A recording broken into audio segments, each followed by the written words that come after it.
Boa noite, pessoal. Meu nome é Beatrice, eu sou sócia fundadora da Blackbird.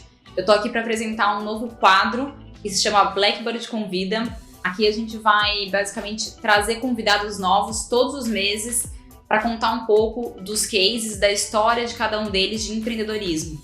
Hoje a gente, como quadro inicial, a gente vai contar um pouquinho da nossa história, da história da Blackbird, e por isso eu tô aqui com o Bruno, que fundou a Blackbird junto comigo.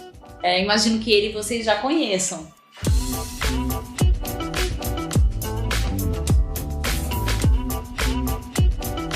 Prazer, pessoal. Quem não acompanha o nosso canal, eu sou responsável por fazer os morning calls aqui da Blackbird Investimentos.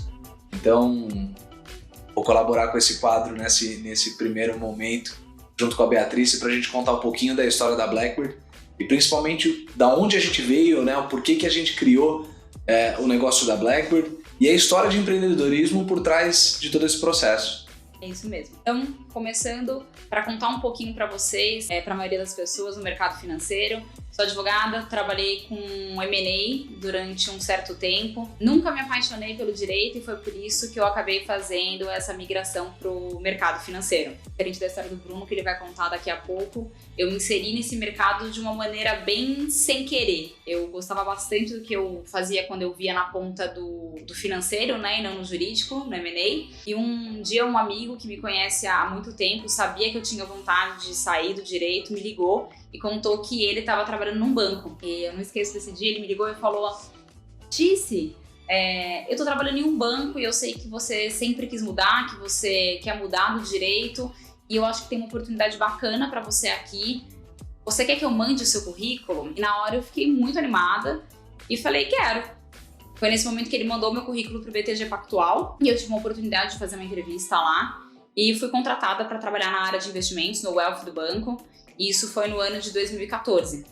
Entrei no banco, a princípio, sem conhecer realmente do mercado de investimentos, mas com muita vontade de acontecer, de fazer as coisas e de aprender cada detalhe daquele mundo, que é um mundo super dinâmico. Me apaixonei muito por isso. E então fui fazer pós-graduação no INSPER em Finanças, para complementar, né, a minha formação. Acho que, querendo ou não, a gente aprende muito na prática, mas falta muito uma formação. E foi assim que eu acabei complementando e no BTG conheci o Bruno. Bom, eu sou aqui de São Paulo, sou formado em administração de empresas pela Lindenwood University, fui estudante atleta quando mais novo, então jogava futebol e através do futebol consegui uma bolsa para ser um aluno nos Estados Unidos. Desde os 14 anos de idade eu sabia que eu queria trabalhar no mercado financeiro, mas o mercado financeiro para mim ele parecia uma coisa única, né? E ao longo do tempo ele começou a aparecer as ramificações do mercado, né? Sempre tive contato com ações, muito por influência do meu avô. Comecei a investir em ações com 13 anos de idade, então me lembro assim das primeiras experiências, assim, tenho ações da Petrobras, né? O que isso representava, e você começar a observar os efeitos daquilo, sobe e desce. E ao longo da faculdade fui elaborando um pouco esse desejo, já sabia que eu gostava muito mais de finanças corporativas. Tinha entendido que eu gostava muito mais de entender fluxos, empresas, avaliações de empresa. Quando eu me formei, voltei para o Brasil, isso em 2013. Poxa, no período de crise nos Estados Unidos, era praticamente inviável um estrangeiro conseguir uma vaga no mercado internacional. E quando eu voltei, meus pais são da área da saúde, então eu não tinha uma interlocução muito boa com o mercado, e uma pessoa que é o Vitor Vissotto, que trabalhou no Deutsche Bank, me ajudou a onde buscar, né, aonde eu poderia me colocar. E aí eu comecei a carreira em análise de ações, né, em Equity Research no Banco Fator, é um time jovem que estava sendo formado. Fiquei um tempo no Fator, foi uma excelente escola. Depois fui aprovado no projeto de trainees do Banco BTG Pactual. Aí entrei como trainee no banco, rodei as áreas de back-office. Eu brinco que a gente moeu muito Excel lá dentro. Depois fui efetivado na área de finanças corporativas, trabalhei na parte de proprietária do Private Equity do banco, então fazendo gerenciamento das posições, contabilização de resultado das posições proprietárias do banco. E depois saí já para fundar a Blackbird. Bacana. Pessoal, se vocês acham que pro Bruno ele não tinha contato no mercado financeiro sendo formado em administração, vocês imaginam a minha vida como é que era, né? Bruno, eu acho que vale contar um pouquinho para as pessoas aqui, porque eu acho que isso teve uma influência muito grande na fundação da Blackboard, esse seu olhar de private equity que você adquiriu dentro do banco. Eu acho que isso vai ser uma coisinha que a gente vai explicar um pouquinho mais à frente, como é que a gente acabou entrando nesse mercado e por que a gente veio para esse mercado, mas eu acho que esse viés que você adquiriu dentro do banco, essa experiência que você teve, foi muito importante. Mas muitas pessoas hoje acho que não conhecem um private equity, não entendem o que é ou o que ele faz. Ainda é muito distante de quem não atua no mercado de investimentos, no mercado financeiro, um private equity. Então acho que vale contar um pouco o que é, né? O que é o private equity, o que um private equity faz. Eu acho que a visão de private equity, quando a Beatriz comenta, é muito mais no sentido de você pegar capital do privado, né? Então de investidores institucionais ou pessoas físicas, e você investir em companhias, em geral, de capital fechado, né? Então, onde você não tem ações listadas em bolsa, você tem um acesso a essa empresa muito mais restrito. Então você tem que fazer um estudo muito mais elaborado daquele case, entender muito bem se faz sentido investir naquilo, e não só pensar na entrada, né? Mas pensar onde vai ser a saída, né? Como é que você vai sair daquele investimento. Acho que o legal do private equity é você pensar muito bem nessas duas pontas e ter, claro, a valorização da empresa no meio. Mas quando a gente traz um pouquinho para a Blackboard, acho que o tema que a Beatriz trouxe é quando a gente começou a trabalhar na Blackboard, eu, a Beatriz e um outro sócio, a gente trabalhava só o ambiente de pessoa jurídica, né? A gente começou fazendo consultoria para empresas, então trabalhando principalmente em reestruturação de empresas, mas o conhecimento de finanças corporativas e principalmente também o conhecimento prévio que a Beatriz tinha do mercado de M&A é trazer uma pluralidade muito grande para o time, né? O outro sócio que a gente tinha na época tinha um viés quantitativo também importante, então era um time complementar. Acho que chegou em determinado momento, né, que a gente começou a perceber, não só olhar para os clientes que a gente atendia, né, mas para nós mesmos e pensar o que a Blackboard quer ser.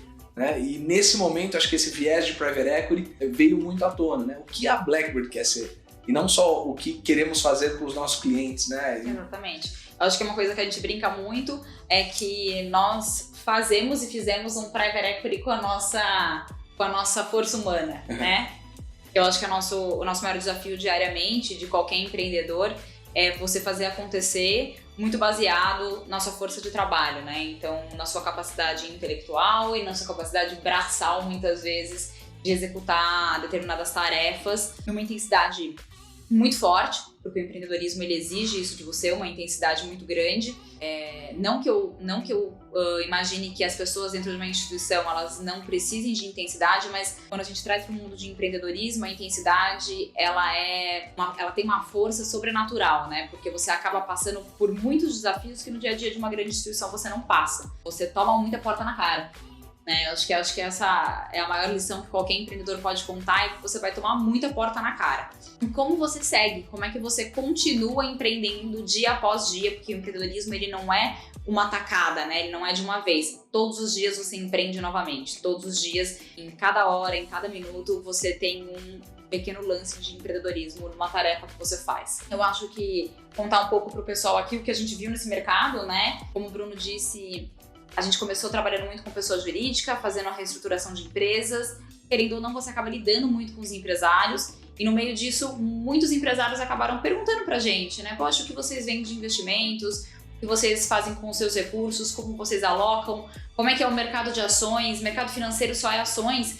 Putz, mas eu tenho medo, né? Eu tenho medo de arriscar em ações. E aí, essa coisa de a gente começar a explicar para as pessoas que mercado financeiro não é somente constituído de ações, né? Renda fixa, fundos, derivativos. Isso começou a despertar na gente um olhar para esse mercado de forma que a XP teve uma participação muito grande, né? Querendo ou não, a XP estava crescendo naquele momento, continua crescendo, mas estava crescendo bastante naquele momento.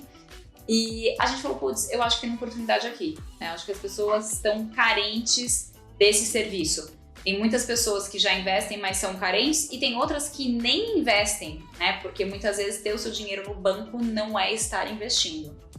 E eu acho que a gente sabia muito bem, de novo nesse momento de reflexão que a gente teve, que era o que queremos ser, né? E a gente enxergava muito que a Blackboard tinha um apetite muito grande pela pluralidade, né? A gente sabia que ser uma consultoria pura e simples de reestruturação talvez não fosse aquele elemento, apesar de a gente gostar muito de executar o trabalho, talvez não fosse aquele elemento que fosse a cara da Blackbird, né? A gente sabia que ter um grupo muito forte era o nosso desejo, que você tivesse muito cross-selling, né, entre as áreas. E quando surgiu a oportunidade de criar um veículo de wealth management, né, ou gestão patrimonial, investimentos, qualquer que seja o nome que a gente use, foi um momento que a gente olhou e falou, poxa, vamos estudar esse mercado e acho que tem a ver com a Blackbird, né, esse cross-selling entre essas duas áreas.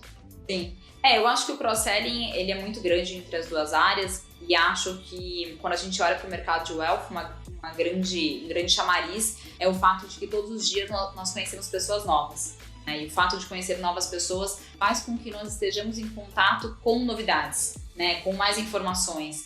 E quando a gente pensa em cross-selling, então, como o Bruno disse, quando a gente pensa numa empresa que não é constituída de um único business, né, então quer dizer, eu me importo muito mais com tudo que vai acontecer, né, com tudo que eu vou fazer wealth, vou fazer consultoria, vou fazer um M&A, vou fazer crédito, é muito importante eu estar em contato com as pessoas para que elas também me tragam o que está rolando lá fora que eu hoje desconheço, né? Muitas vezes quando a gente está inserido em um negócio, você não sabe o que o resto do mercado está fazendo. O Brasil é gigantesco e eu acho que não falta oportunidade aqui. Então isso também para a gente foi um grande diferencial desse mercado. E essa veia empreendedora, de novo, empreender tem muito a ver com a tomada de risco, né? Eu acredito em uma coisa. A gente brinca que é um private equity de capital humano porque a gente tinha um capital bem escasso para começar, né? E a gente sabia que colocar a nossa força de trabalho seria onde a gente tinha um potencial grande de evoluir e empregar essa força de trabalho como parte da nossa contribuição, integralização ali na empresa. E muitas vezes essa vontade de empreender, né, a gente sente até hoje que a gente tem várias outras frentes, mas eu acho que um pouco de lição de empreendedorismo que a gente aprendeu e nasce, além desse todo dia importante, né? Todo dia você tem que comer o arroz com feijão e a proteína, arroz com feijão com proteína. Não adianta, né, se alimentar bem um dia só, tem que se alimentar bem todos os dias. Mas acima de tudo é você acreditar e você conseguir visualizar algo antes daquilo ser material.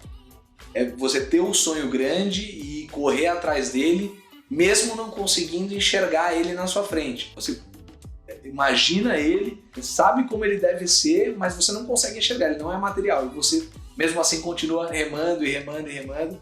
E acho que essa força ela é muito geradora, né? Eu acho que esse é o maior desafio, né, de todos os dias, e é o que o Bruno tá contando. É você não tá ali, né, não conseguir pegar, mas você continuar correndo atrás e batalhando e buscando cada vez mais e aprimorando para você chegar lá. Contar um pouquinho para vocês, acho que para deixar um pouco mais claro também, né, para quem não conhece a gente de perto, o que a gente faz, como a gente faz. E algumas histórias, acho que depois eu vou contar uma história que foi bastante emblemática para mim, pelo menos, acho que aqui dentro o pessoal vai lembrar.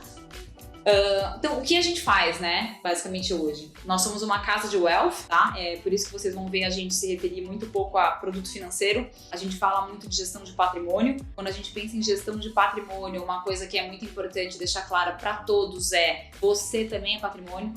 E prova disso somos nós, né? Quando o Bruno fala, a gente empreende com capital humano, é isso, né? Então eu sou capaz hoje de gerar receita. Isso tem que ser colocado na forminha lá pra gente fazer a nossa alocação de patrimônio quando a gente olha para o financeiro. Entender muito quem eu sou, o que eu faço, da onde a minha receita é gerada, para aí sim alocar esse patrimônio, pensar em blindagem, pensar em sucessão, pensar em... Um viés global, né? Que a gente sabia que estava faltando muito nesse mercado.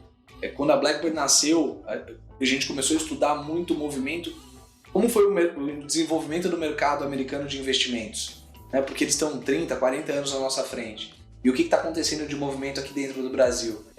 E a gente buscou enxergar quem perdurou, né? Quem deu certo lá no final e quem morreu aqui no meio do caminho. Então a gente começou a se situar muito bem. Quais eram os nossos pontos fortes, né? Quais eram as nossas fortalezas, fraquezas, oportunidades e etc. E a gente enxergou essa figura muito clara, né, no mercado americano, que teve sucesso depois de 40 anos. E a gente implantou ela na Blackbird desde zero. Eu acho que esse é um grande diferencial nosso. Esse mercado tem um nível de crescimento muito grande. A Acho que a XP e as plataformas independentes trouxeram muito isso, de acesso a uma democratização dos investimentos, principalmente para os investidores pessoa física, que não tinham acesso a nada, né? Hoje tem acesso a uma enormidade de produtos financeiros com complexidades de A a zinco, né? E o que a gente acha que o processo de transformação hoje ainda é muito baseado no produto, o investidor tendo acesso a coisas mais sofisticadas, mas o próximo passo é o nível de profissionalismo, o nível de capacidade da frente de atendimento, da frente de assessoria, quanto ao cliente, né? A gente vê esse mercado ainda muito deficitário, a gente sabia que a gente tinha uma vantagem competitiva que a gente poderia usar e seria muito benéfico para os clientes, então a gente acha que tem uma nova transformação, né, que vai acontecer nos próximos 5, 10 anos e a gente investe muito nela porque talvez seja a maior oportunidade que a gente tem no mercado. Sim, eu acho que também quando a gente começou, a XP já crescia bastante, mas é engraçado ver a diferença de 2016, 2017 para cá. Bastante, o nome XP mudou bastante, as plataformas independentes, né, têm um outro olhar hoje. E a maior dificuldade era basicamente clientes, né? Então, para eu trabalhar, eu preciso de cliente. Não existe negócio se não tem cliente. E muitas vezes você toma muito tapa na cara, né? Principalmente quando você está começando. Hoje, querendo ou não, a gente tem muita indicação, os clientes da casa eles acabam indicando, mas lá atrás a gente não tinha, né? Então a gente precisava correr atrás dessas pessoas para se tornarem nossos clientes. E eu me lembro de uma oportunidade em que me passaram um contato e falaram, olha, você pode ligar para esse rapaz, mas não me falaram o que ele era dessa pessoa que estava me passando o contato. E eu liguei e a pessoa foi super receptiva, falou, claro, pode vir aqui no meu escritório. Peguei o endereço, não conhecia o lugar, não conhecia o bairro, comecei a dirigir, não chegava, ia passando, eu falei, meu Deus, pra onde eu tô indo? E depois de muito dirigir, olhei o endereço, marcou no Waze, eu olhei do meu lado e tinha um barracão. E era basicamente uma via expressa, então passando muito carro, eu não conseguia parar o carro.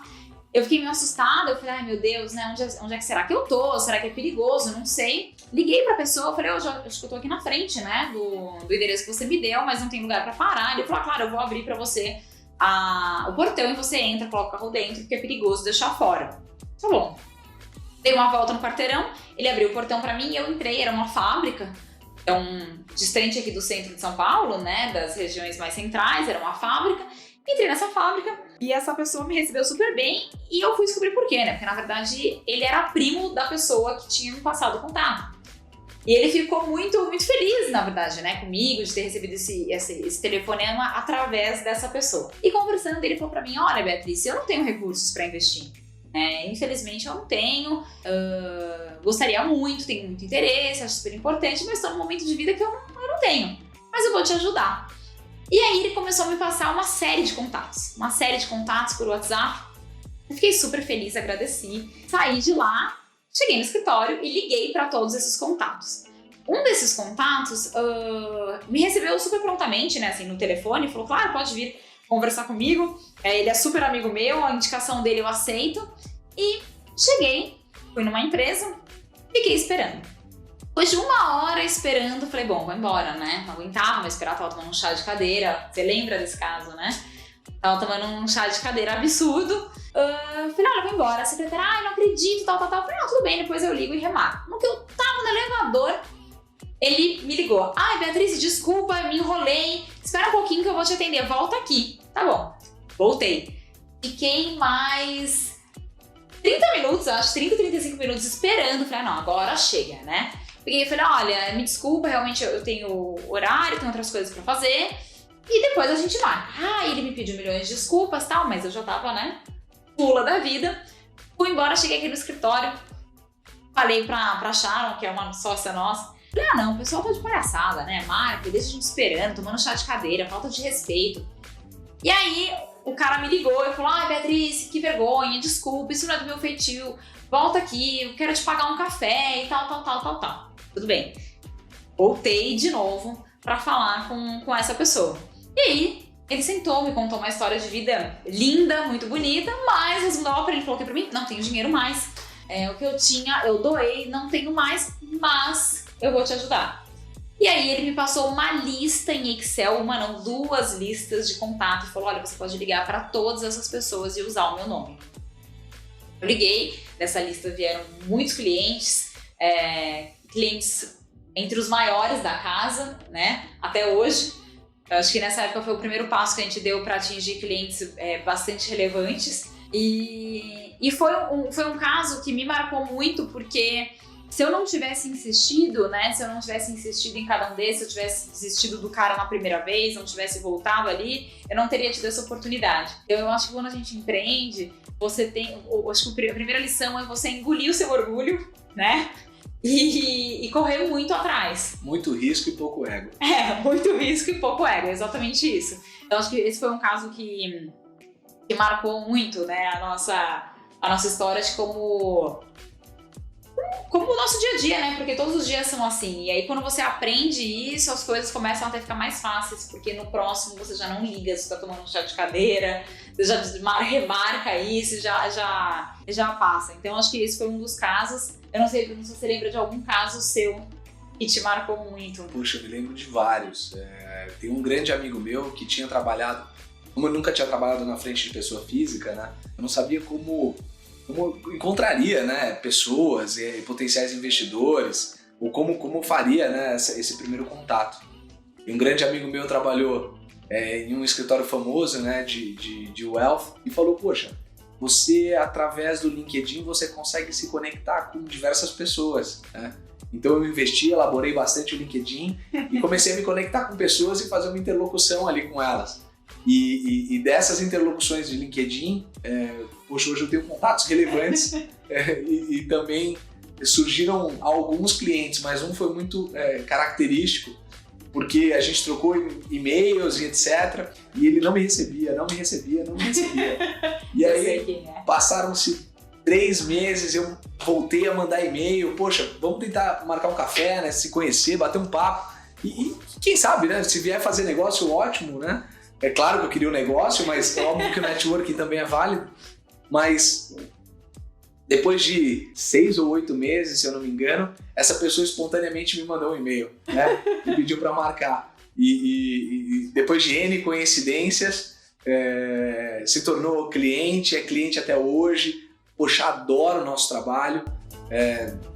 Eu acho que essa é a maior satisfação que a gente encontra, né? Sim, quando você lida com investidores e clientes, principalmente aqueles que têm experiência prévia com investimentos e começam a entender, né? A experiência que eu tive antes, a experiência que eu tenho com a BlackBerry, o nível de serviço, o nível de atenção, fidúcia, quem já trabalhou com investimentos em alto nível conhece, né? E gosta bastante do que tem aqui. Então, isso eu acho que prova disso é muito como a gente começou e onde a gente está hoje. Eu acho que um caso, eu não sei se vale a pena contar, mas um caso que me marcou muito, não sei se você vai se lembrar, a gente começou trabalhando num coworking, né? E um belo dia A gente começou trabalhando no fundo de um apartamento. E depois para um coworking. E depois para um coworking. A gente brinca que no coworking a gente pegou uma sala de 2 e uma bancada, depois a gente foi para uma sala de 4, depois uma sala de 8, depois mudamos de escritório e hoje a gente está num novo escritório maior ainda, né? E eu lembro, não sei se você vai se lembrar, que nós chamamos eu estava prospectando uma pessoa, né, que eu conhecia, eu queria que ele viesse a investir com a gente, hoje ele investe com a gente. E é uma pessoa muito, muito bem educada, muito instruída, e bem no dia que ele foi nos visitar no coworking, tava tendo o dia das crianças no coworking. E o coworking tava cheio de crianças e bexigas amarelas. Balões por toda parte. E a gente quase morreu. A gente falou, meu Deus do céu, como é que eu vou conseguir, né, explicar pra ele que meu trabalho é sério com um monte de criança correndo? E pra nossa surpresa, o que é muito curioso, ele não se importou com as crianças. Na verdade, ele achou até que o nosso escritório fosse todo coworking, né? Então foi até mais positivo. Ele falou, poxa, como vocês cresceram rápido? Quantas pessoas já trabalham para vocês? Então é engraçado isso também, porque muitas vezes nós temos umas preocupações que são só nossas, né? E eu acho que o empreendedorismo, ele faz você perceber que o que você precisa simplesmente é se jogar. Acreditar em você, acreditar no seu potencial, acreditar no seu trabalho e fazer. eu me lembro claramente a primeira micro estrutura de escritório que a gente teve, onde a gente precisava acompanhar mercado, mas não tinha a estrutura necessária, né? Acompanhamento de mercado, plataformas, etc. E aí a gente pegou uma televisão, colocou em cima de uma latinha de lixo, né, de escritório, assim, virada ao contrário, colocou o televisor, plugou um cabo de internet nele e ligou o Bloomberg para deixar as notícias do mercado internacional rodando para poder estar acompanhando. E assim, tem fotos desse escritório, tem fotos dessa estrutura bem arcaica. Eu me lembro também quando a gente teve que comprar um PABX para a gente ter ramificação, né, ramais de telefone, e a gente estava super investindo na época, estava super curto, né, e tendo que otimizar bastante. E eu fui buscar esse PABX a muitos e muitos quilômetros, era um PABX usado e era muito longe. E quando eu cheguei na casa da pessoa, eu vi que era novinho, né? Eu falei, nossa, mas vocês nem usaram, né? E tava, sei lá, 1/5 do preço. E aí essa pessoa virou para mim e falou, não, é que a gente comprou esse, mas logo a gente já pensou que a nossa estrutura ia ser muito maior. Eu lembro. E aí compramos um outro, né? Muito mais robusto. Aí eu cheguei ainda no escritório, eu lembro de comentar com a Beatriz e falei, olha, se a gente fizer o que eles estão fazendo, a gente vai quebrar. Porque se a gente puder gastar dinheiro assim, nem usar e gastar de novo, a gente vai quebrar. E foi uma lição, Com certeza. Acho que contando um pouquinho, para finalizar, tá, Bruno? Contando um pouquinho o que a gente tem hoje que a gente enxerga, né, como os maiores desafios que a gente tem hoje no nosso momento de vida, de mercado e aqui dentro. Eu vou dar minha opinião, você diz se você concorda. Eu acho que o nosso maior desafio hoje é encontrar pessoas capacitadas para trabalharem com a gente, acreditando ainda num sonho grande, né?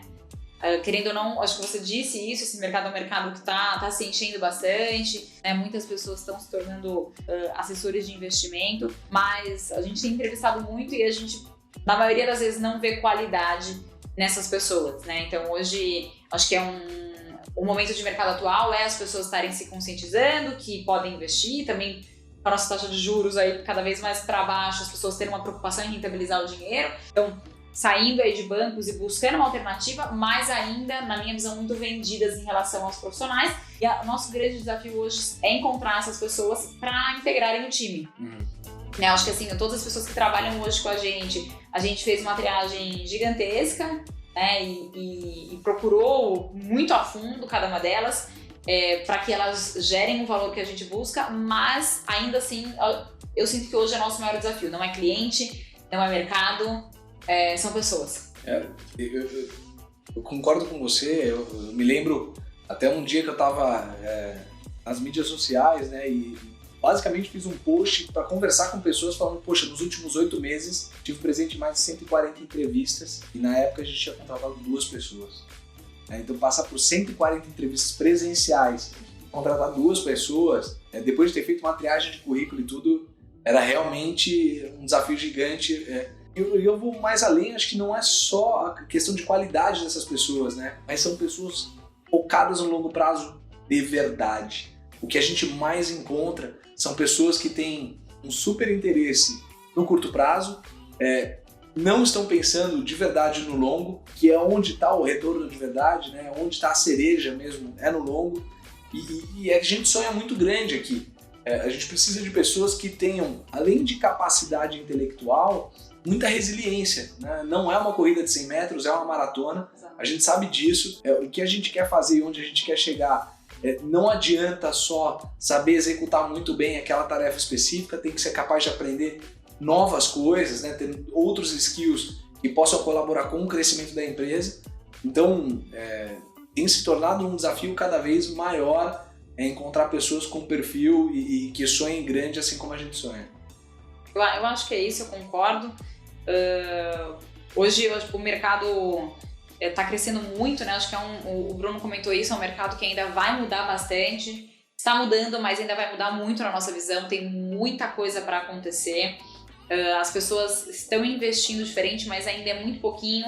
E diferente ainda não, né? Pelo menos na nossa visão. Acho que simplesmente elas estão saindo de uma instituição, estão indo para outra, estão começando a ter um contato com produtos, mas elas ainda não têm consciência do que é uma alocação de patrimônio, né? São pouquíssimas pessoas hoje no Brasil que têm um trabalho de alocação de patrimônio, né? Hoje as pessoas elas têm carteiras cheias de produtos, né? Mas elas não têm alocação de patrimônio. Eu acho que esse é o nosso maior desafio quando eu penso na ponta cliente, né? É levar isso para os clientes, eu falo que nosso maior sonho é levar profissionalização para os clientes que não são profissionais. Então, não profissionais são não institucionais, né? Basicamente. Mas é isso, ficamos por aqui. Foi um prazer, espero que tenham gostado. Mês que vem tem mais. Tem novidade aí, pessoal, aí no Blackbird Convida. Logo, logo o pessoal vai estar divulgando aí para vocês.